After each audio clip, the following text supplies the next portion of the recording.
जय Shri Radha Krishna. Welcome back to my channel Mohan Radhe 11। कैसे हैं आप सब? आई होप आप सब अच्छे होंगे। आज मैं आपको श्री बांके बिहारी जी का एक ऐसा चमत्कार सुनाने जा रही हूँ जो आपके दिल को छू जाएगा।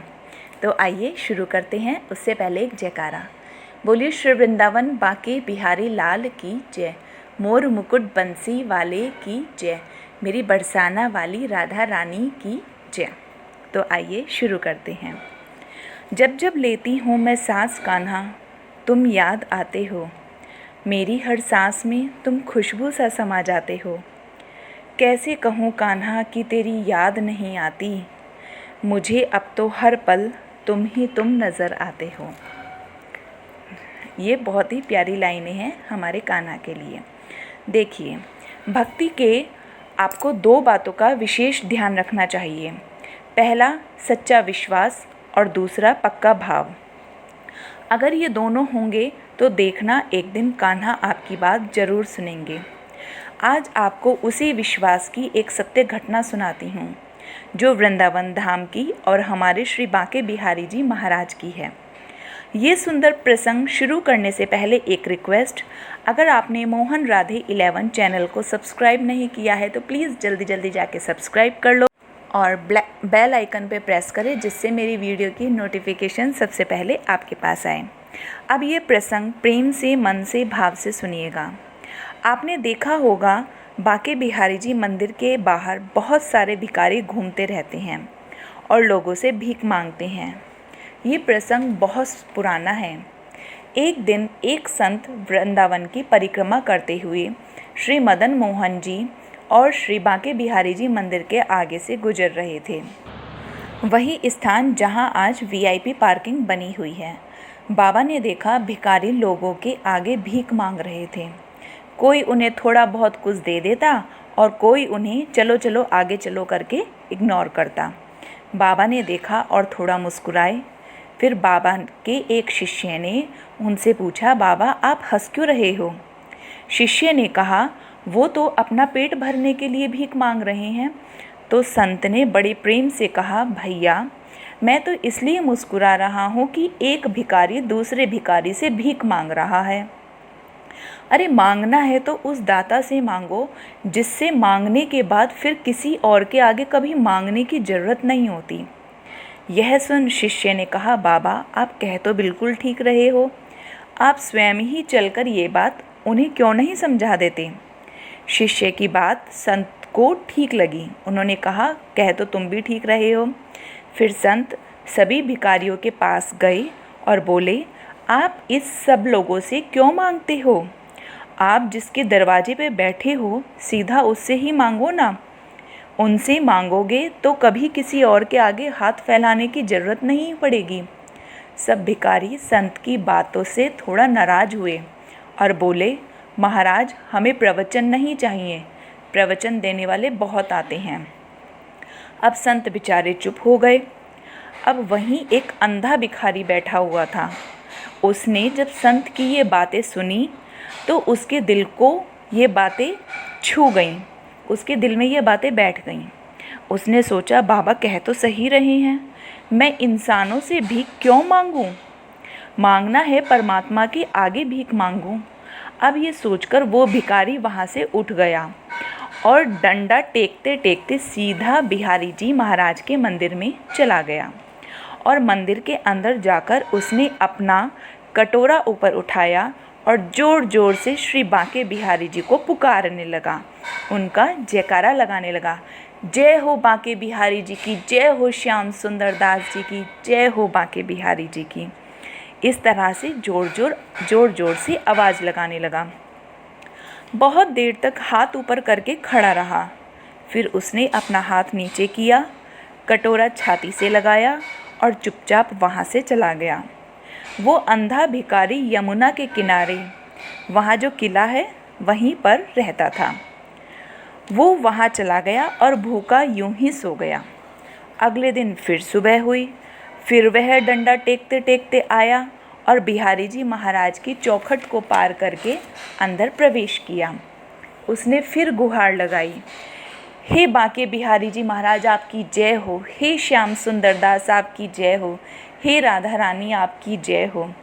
उसे पूरा विश्वास था कि संत की बात कभी गलत नहीं हो सकती। अगर उन्होंने बोला है कि देने वाले ये ही हैं तो ये ही देंगे। इन इंसानों से मांगने से क्या फ़ायदा जो इनसे खुद मांगने आते हैं। उस दिन उस भिखारी ने कटोरा छाती से लगाया, फिर पहले दिन की तरह, और फिर वहीं यमुना किनारे चला गया। 2 दिन हो गए, कोई भीख नहीं मिली, तो बेचारा क्या करता। यमुना जी का पानी पिया और श्री बांके बिहारी जी को याद किया और पहले दिन की तरह दूसरे दिन भी सो गया। इस तरह करते करते 7 दिन बीत गए। वो बिहारी जी के दरबार जाता, वहाँ गुहार लगाता, जयकारा लगाता, भीख तो कुछ मिलती नहीं, और यमुना जी का पानी पीकर श्री बांके बिहारी जी को याद करके सो जाता। पर देखो, दाद देने वाली बात है, उसका विश्वास कम नहीं हुआ। वो बार बार कहता, संत का कहा कभी गलत नहीं होता, संत का कहा कभी गलत नहीं हो सकता। 8वें दिन वो सुबह उठकर सीधा बिहारी जी के मंदिर पहुंच गया। फिर कटोरा हाथ में पकड़कर गुहार लगाई और जयकारा लगाया, श्री बांके बिहारी जी की जय, मेरे श्याम सुंदर दास की जय। अचानक उसके कटोरे में एक सिक्का गिरने की आवाज़ आई। जैसे ही आवाज़ आई, उसने कटोरा छाती से लगा लिया और सिर झुकाकर जोर से जयकारा लगाया, बोलो श्री वृंदावन बांके बिहारी लाल की जय। और फिर कटोरा छाती से लगाकर धीरे धीरे वह मंदिर से बाहर आ गया, और मंदिर में जहाँ वो भिखारी खड़ा हुआ था वहीं एक गार्ड भी खड़ा हुआ था। वो रोज़ उस भिखारी को देखता था। उस गार्ड को बड़ा अजीब से लगा कि खाली कटोरे में ये कैसी आवाज़ आई, क्योंकि उसे भी सिक्के के खनखनाने की आवाज़ सुनाई दे गई थी। इसके बाद वो गार्ड उस भिखारी के पीछे पीछे चल दिया।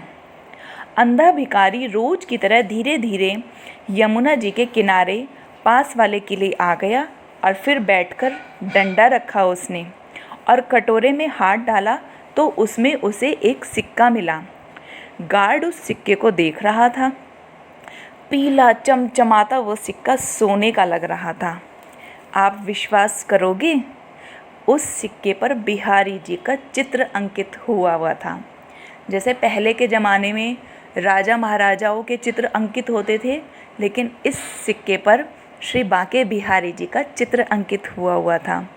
कितनी प्यारी बात है ना। उस सिक्के में से रोशनी निकल रही थी। वो गार्ड ये सब बिना पलक झपकाए ही देख रहा था।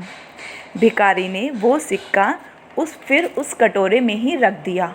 अचानक उस सिक्के में से निकला तो प्रकाश इतना तेज हो गया, इतना तेज प्रकाश निकला कि उस गार्ड की आंखें ही बंद हो गईं, और उस भिखारी के आगे श्री बांके बिहारी जी साक्षात प्रकट हो गए। बोलो श्री वृंदावन बांके बिहारी लाल की जय। ये सब संत की कृपा और भिखारी का विश्वास ही था, जो उसे श्री बांके बिहारी जी के साक्षात कृपा मिली। उस अंधे भिखारी की आंखें वापस लौट आईं। कितना चमत्कारिक होगा ना ये दृश्य। वो सब कुछ देख पा रहा था। उसने उस तेज में अपने श्री बांके बिहारी जी की एक झलक देखी थी, और वो झलक देखते ही देखते ओझल हो गई। सामने यमुना जी के कलकल करती हुई यमुना जी के दर्शन किए और ज़ोर ज़ोर से बोलने लगा, मेरे बांके बिहारी जी की जय हो, मेरी राधा रानी की जय हो।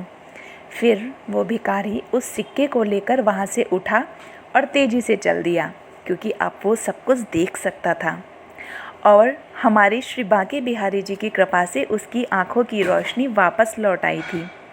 वो गार्ड अभी भी भिखारी का पीछा कर रहा था।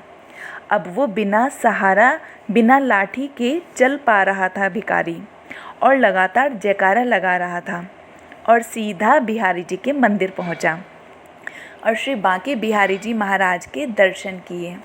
आँखों से टप टप आंसू बह रहे थे। फिर दर्शन कर मंदिर से बाहर आकर सीधा चलता रहा, सीधा सीधा, बिल्कुल सीधा। यमुना जी आईं और यमुना जी के इस पार से उस पार तक पैदल चलते चलते चला गया। उस गार्ड की आंखें फटी की फटी रह गई ये अलौकिक चमत्कार देखकर। उससे पहले कि वो गार्ड कुछ कह पाता, कुछ सुन पाता, वो यमुना जी को उस पार पहुंच चुका था। जो भिखारी था वो चलते चलते यमुना जी के उस पार पहुंच चुका था। फिर धीरे धीरे चलता हुआ वो गार्ड की आंखों से ओझल हो गया। लोगों का कहना है उसके बाद से वो भिखारी वृंदावन में कभी दिखाई ही नहीं दिया।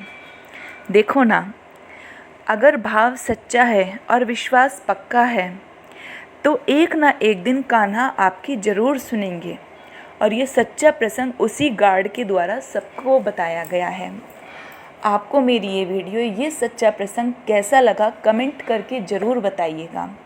और अगर आप चैनल पे नए हो तो प्लीज़ सब्सक्राइब कीजिएगा और इस प्यारे से प्रसंग को ज़्यादा से ज़्यादा शेयर कीजिए और लाइक कीजिए। Thanks for watching. Hare Krishna, Radhe Radhe.